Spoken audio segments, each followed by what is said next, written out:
Scanning for audio.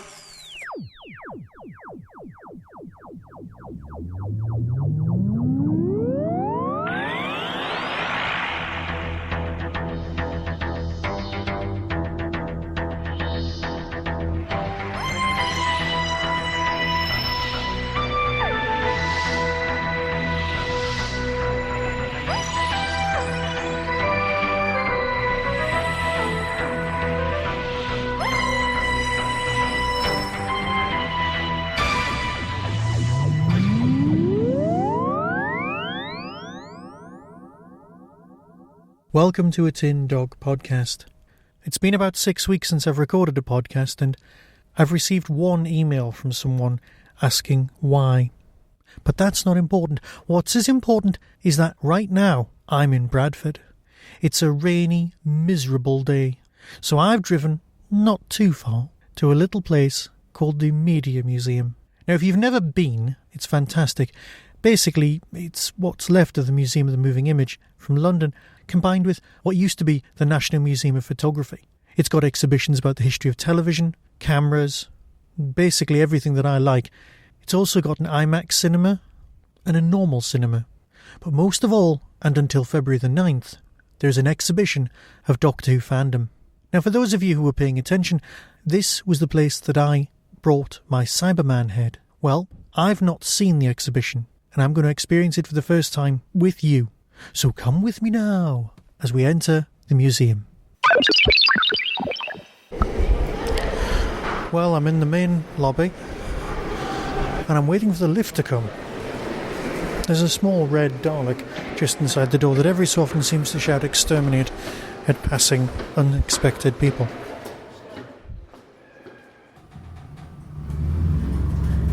First floor. Doors opening. Right. Welcome to Doctor Who and Me.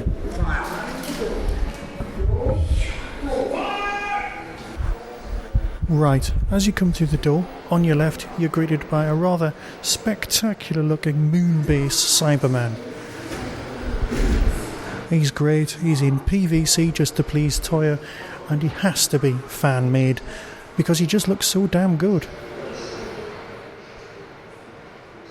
At his feet is a particularly gorgeous looking Cybermat, and on the far left-hand wall is a guide to all the doctors.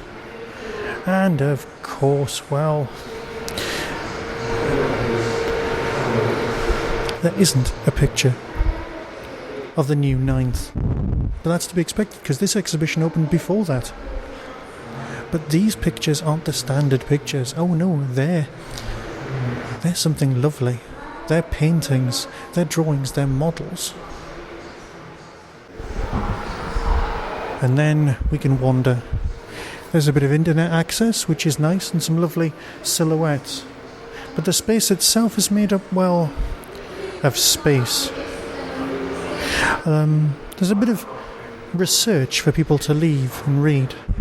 Copies of The Vault, the Encyclopedia, Behind the Sofa, Celebrate, Regenerate, which of course has got a bit by me in it.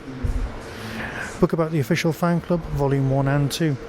And then for all of you real sad fans out there, some pages taken from Doctor Who magazine with the illustrated pictures of the Fan Gene article, which caused so much consternation at the time. Let's continue.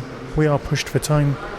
Social media, virtual fans, drawings, interviews with people on video screens, and then some more glorious paintings, complete with a gap between McGann and Eccleston. Do you get the feeling someone knew something? Scrapbooks full of information, cases full to bursting of books and collectibles, the stuff that we would have killed each other for when we were kids. The John Pertwee 125-piece jigsaw. Look, and a little tiny interview with David J. Howe on the screen. Bless him. I remember watching very early Patrick Troughton episodes, were the first ones that I saw. And I think what attracted me to the show was the monsters. I always loved the monsters. I used to watch a show called Lost in Space, American show, for the same reason, because I always had kind of really cool, groovy monsters in it. My Doctor is the second Doctor, Patrick Troughton. Looking back on his stories today, they are very inventive, they're very clever, well told, good monsters, good ideas coming through in them. And I think all of that serves to sort of encapsulate why I think the Patrick Troughton years is one of the best years. The show has changed and reinvented itself so much over the years that I think every Doctor almost has got a favourite episode, but they're all very different from each other, so it's very hard to put your finger on one that stands out above any other. He very much appeals to the underdog. He's the hero of the underclass, the hero of the oppressed, and everybody, from 5-year-old girls up to 60-year-old men, sometimes feel that they need a friend, they need someone to talk to. We were in a lucky position that Virgin Publishing had the license to do Doctor Who books, and they were looking for some factual books about the show. And so we've done a series of books, or a lot of books, about the background to the show, the making of, looking into how it came to be, the ideas behind it, all kind of trying to help other people to understand, appreciate, and learn more about the show that kind of we all collectively love. Right, moving on. Oh, and behind me, a lovely, beautiful selection of Daleks.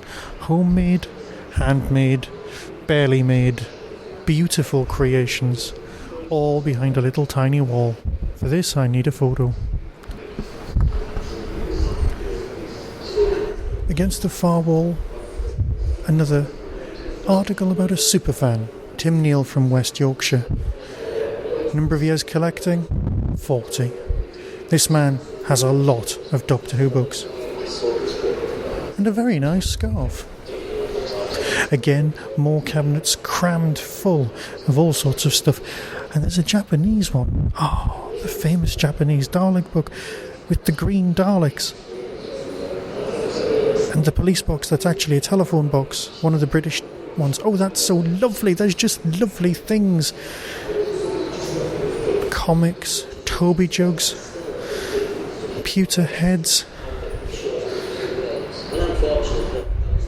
and more handmade stuff. There's some particularly lovely things, but there in the far corner is something I would love. A police box. Everyone wants one. Everyone should try and build one at least once in their life. Yes, the light's probably wrong and the sign's probably wrong and everything's wrong, but it's just so right because everyone wants one. And even a homemade K9. Oh, bless its little, slightly dumpy frame. I'm so happy. Surrounded by all this gorgeous stuff and toys and more knitted things. The VHS video cabinet of doom. The Dalek Easter egg collection. Plates, pictures, paintings. Oh. Now tell me that's an original prop. Tell me, please, that is an original prop. There's some tat. I mean, this is a servo robot in front of me.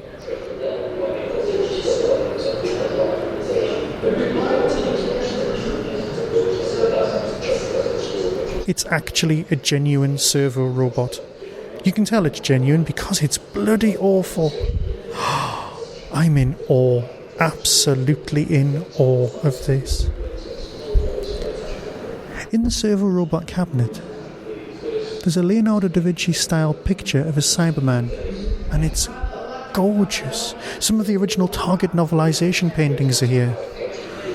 Oh, one of the masks. I'm sorry, all you're getting is oohs and ahs, but to be fair, that's what you're going to get from me because it's so great. It's like being in a dealer's hall and being unable to afford anything because it's all beyond me. There is some hand-drawn original paintings, original gorgeous things, and there's signatures aplenty. And there's a collage of David Tennant that I just can't see because I'm so close to it. Paintings, cardboard, the Doctor Who alphabet, how to sign people with your scarf.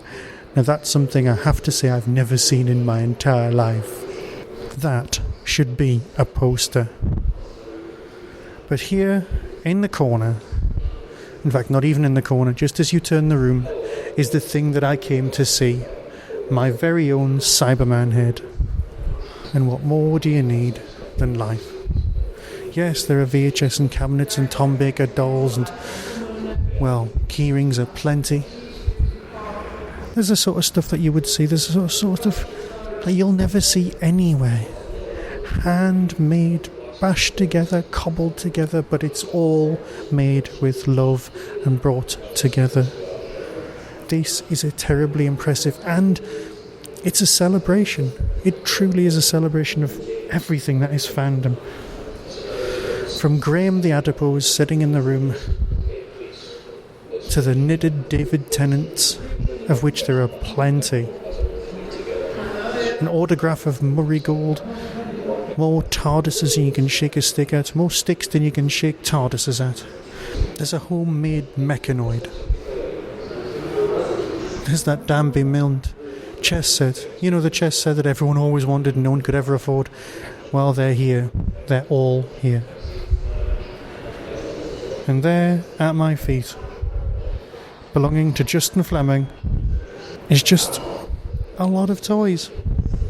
So with that, I'll fade away and probably return to business as usual now that I've seen this lovely exhibition. So thank you for joining me once again on the Tin Dog Podcast. And until next time, be seeing you.